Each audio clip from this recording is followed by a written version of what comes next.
In previous lesson, we've added translation to our book route. And in this lesson, we're going to add the translation for those book validation.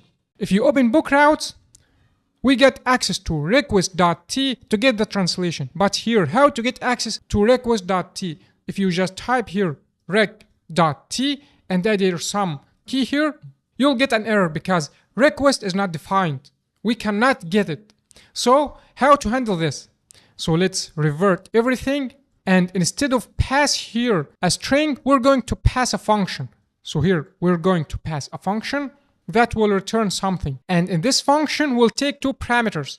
The first is the value, and here's refer to the value that user input in Postman in the request JSON. And also we can destruct our request.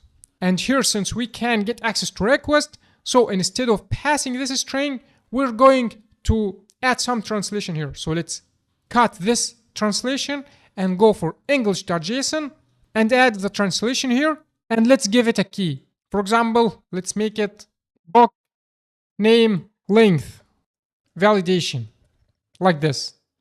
Now get this key and go here.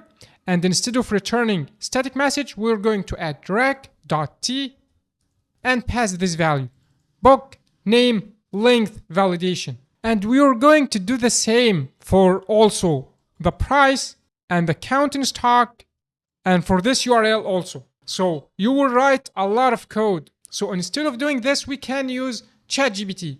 So you can copy this validation here, and let's go to ChatGPT and let's paste this code and ask him to do the following. We're going to tell him, I want to do the following. First, instead of, let's make zoom here, some zoom here. Instead of return the message string, just make it a function like this. And let's give him some sample, this sample here.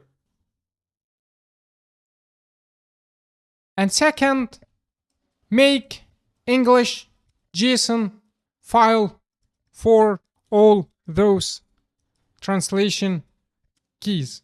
Now let's press enter and see what ChatGPT will do for us. He's doing great. Now he replaced the static values with some English translations keys here and also add the translation. So let's copy the code from ChatGPT and let's go back to our VS Code and let's replace this part with ChatGPT part. Okay. And also let's go to JSON translation and let's copy those translations here. And let's go for English. And we don't need this last line anymore. Just press the new lines and press save. Depending on AI is very important in these days because he will make productivity boost and will assist you. So since you understand the logic here, you can depend on the AI to do some repetitive work. So instead of catching those messages and go here and paste them and replace with some keys, you can make the AI make those repetitive tasks for you.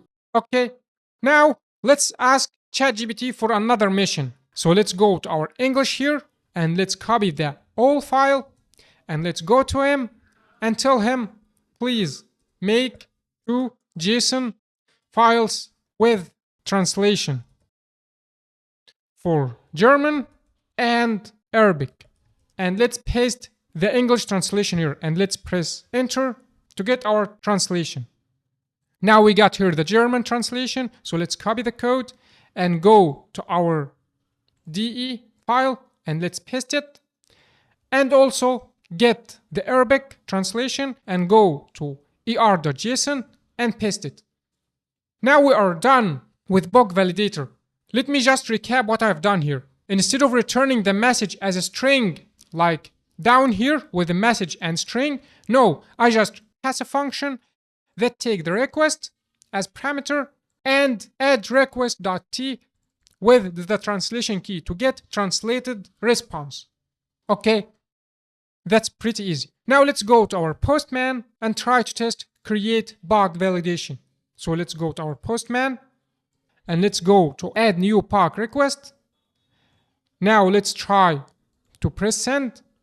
Everything works well. Let's try to add some errors. For example, let's make the count is 0 and press send.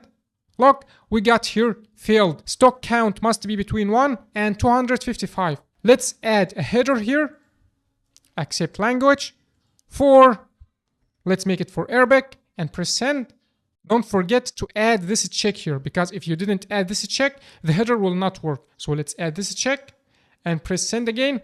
Now look, here is the Arabic translation. يجب أن يكون عدد النسخ في المخزون بين 1 و 255. Here's the Arabic translation. You can also add DE to get the German translation.